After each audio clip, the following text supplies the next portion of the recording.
For someone out there who has said, I get what Eric's doing, I see it, he identified an opportunity, what are the lessons learned that you've learned so far, having gone from being a consultant, you were in traditional business, and now you're an entrepreneur? What would you say, what guidance would you give people out there?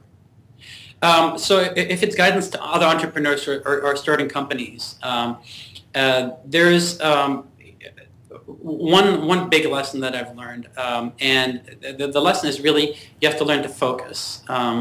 It's very tempting to build the Swiss Army knife, right? You have all of these ideas as an entrepreneur, and it's very easy to define a scope that gets larger and larger because you want to serve all of these different functionalities in all of these segments.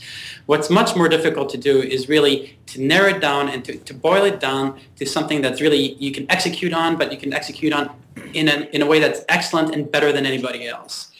And one of the best ways to do that is a situation we found ourselves in over the past year, which not necessarily by design, but it's really helped us out, is if you're under-resourced, if you don't have tons and tons of people to execute on a project, if you don't have an army of engineers to build something out, then you're going to really think really long and hard about every single little feature and every little design change you make on your product to make it as impactful as possible.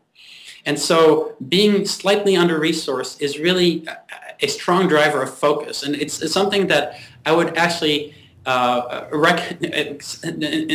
sort of recommend. I mean, it's very tempting when you get a lot of funding to just go out there and hire lots of people, but hiring larger teams, I think in the short term is really going to dilute some of that focus. And so being focused is really one of the things that's most important, and being under-resourced is really something that helps out with that.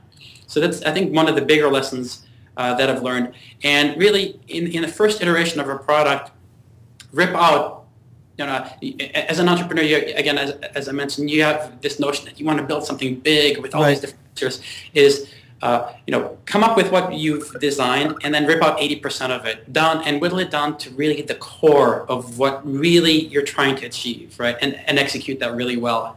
And then you can always build on to that, and you can see whether whatever you build on is necessary or not. But those would be some of the lessons that I've learned that I advise, I advise several other startups that I really advise them to do as well.